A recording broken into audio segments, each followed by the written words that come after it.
Masih bersama saya Adini, kembali kami sampaikan berita Padang hari ini.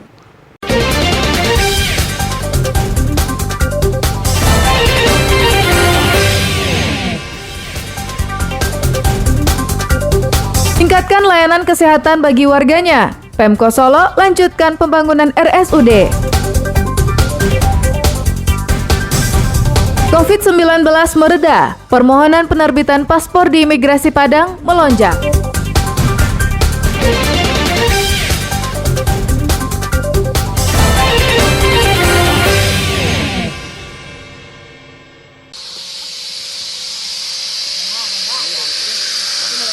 Seorang mama di Kota Pariaman diduga menyetubuhi keponakannya yang masih duduk di sekolah dasar. Mama itu berinisial M, warga Kecamatan Pariaman Selatan, Kota Pariaman. Selasa lalu, ia dijemput polisi di tempatnya bekerja sebagai penggali pasir. Lajang 39 tahun ini menolak dibawa karena tak menyadari kesalahannya.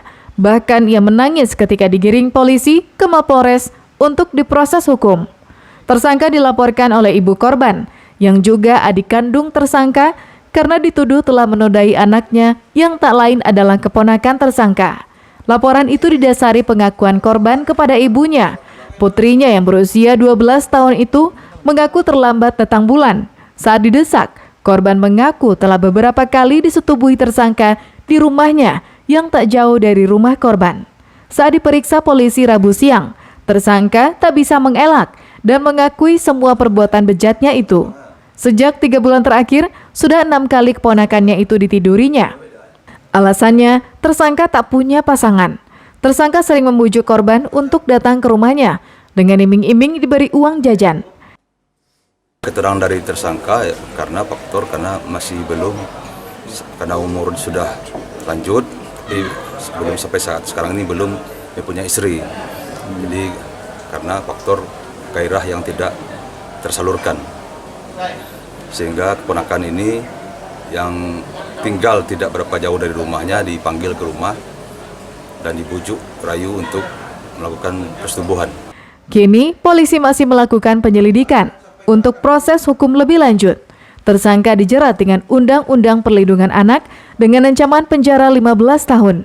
Eki Rafki melaporkan dari Pariaman.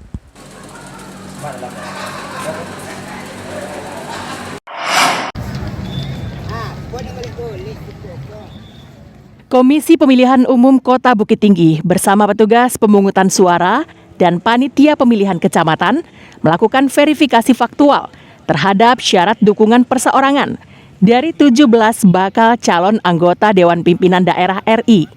Verfak dilakukan petugas dari rumah ke rumah. Petugas memastikan alamat warga sesuai KTP elektronik yang sudah diverifikasi sebelumnya melalui Sistem Informasi Partai Politik atau SIPOL. Temuan petugas di lapangan banyak dukungan yang fiktif. Artinya, warga yang namanya tercantum sebagai pendukung setelah diverifikasi ternyata tidak memberikan dukungan. Calon perseorangan DPD untuk Provinsi Sumbar terdapat 20 orang dengan syarat minimum 2.000 dukungan. Sedangkan sampel yang diambil untuk Kota Bukit Tinggi berjumlah 750 dari 17 bakal calon DPD. 3 bakal calon lainnya tidak mengambil dukungan di Bukit Tinggi. KPU Kota Bukit Tinggi sudah menyelesaikan verifikasi faktual dukungan calon perseorangan DPD selama lebih kurang 20 hari. KPU Kota Bukit Tinggi sudah menuntaskan sekitar 85%, yang kebetulan di Kota Bukit Tinggi hanya terdapat untuk 17 bakal calon. Memang banyak ditemukan, kebanyakan tidak memberikan dukungan. Hingga Selasa siang, KPU Bukit Tinggi telah menyelesaikan 85% dari data yang ada. Verfak kali ini melibatkan 20 staf KPU, 5 komisioner sebagai monitoring kegiatan, 72 PPS dan PPK sebagai monitoring. Verifikasi faktual ini dilakukan hingga 26 Februari mendatang. Dina Amrina melaporkan dari Bukit Tinggi.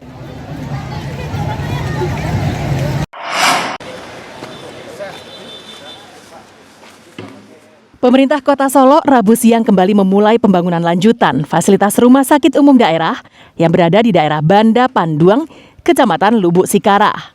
Menurut Wakil Wali Kota Ramadhani Kirana Putra, lanjutan pembangunan tersebut untuk melengkapi fasilitas standar bagi sebuah rumah sakit seperti ruang rawat inap, ruang operasi, dan beberapa kebutuhan lainnya bagi para pasien.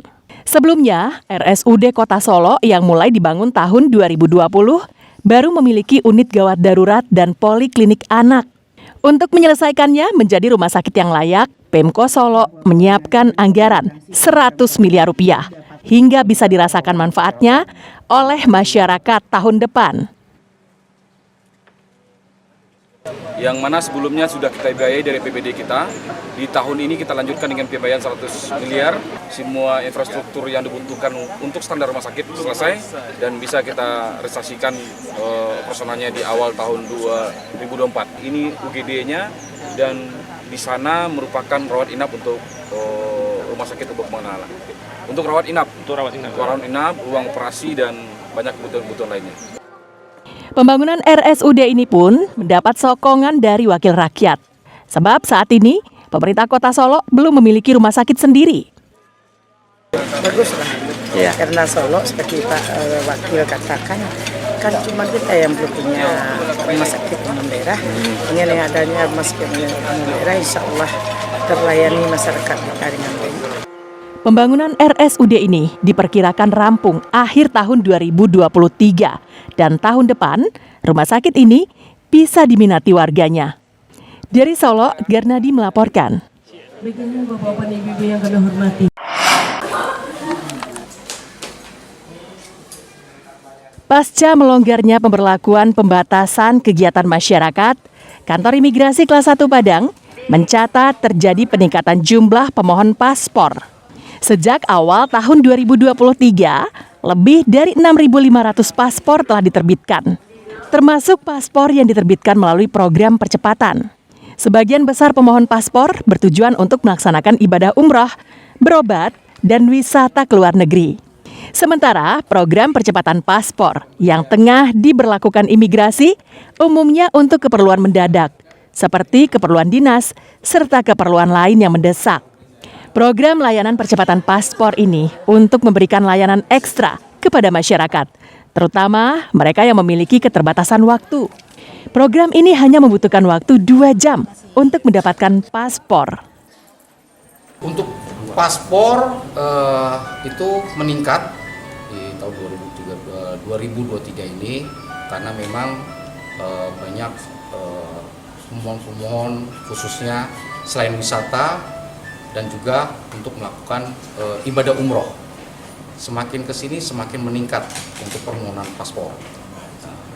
Untuk juga persiapan haji. Biaya pembuatan paspor saat ini hanya Rp350.000 dan Rp650.000 untuk paspor elektronik. Jika memanfaatkan percepatan paspor, diperlukan biaya tambahan Rp1 juta. Robiham melaporkan dari Padang. Assalamualaikum warahmatullahi wabarakatuh. Korik Cilik Indonesia hadir lagi nih di Ajwa TV. Ya betul. Yuk teman-teman yang usianya 14 tahun ikut lomba membaca Al-Quran Korik Cilik Indonesia. Kirimkan video mengaji teman-teman ya ke email korikcilik2023@gmail.com. Kita tunggu video mengaji teman-teman sampai tanggal 28 Februari 2023 ya. Wassalamualaikum warahmatullahi wabarakatuh.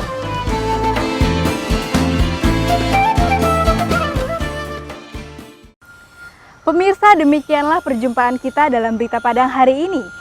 Saya Adini dan tim redaksi yang bertugas pamit undur diri. Selamat beraktivitas dan sampai jumpa.